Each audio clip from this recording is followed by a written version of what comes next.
आपको भी कब्ज़ रहती है, लगता है पेट सही तरह से साफ़ नहीं हुआ, पेट में फारा रहता है, भूख ठीक तरह से नहीं लगती, पेट भरा भरा रहता है, 2 सिंपल टिप्स। एक सब्ज़ी मिलती है जिसका नाम लौकी है, उसको छील लें, छीलने के बाद उसके छोटे छोटे टुकड़े करके उसको ग्राइंडर में डालें, ऊपर से थोड़ा सा अदरक, 1 चुटकी नमक और 1 लीमू निचोड़ लें।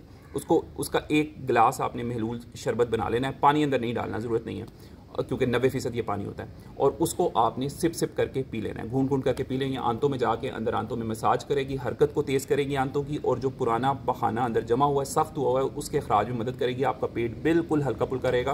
15 दिन तक ये करना है। नंबर 2, जैतून के तेल के 2 चम्मच नीम गर्म पानी में डालने, ऊपर से 1 चम्मच इसबगोल का छिलका डाल के इसको हिला लेना है और उसी टाइम पी लेना है। पड़े नहीं रहने देना, पड़े रहने देंगे तो ये फूल जाएगा और फिर फ़ायदा नहीं है।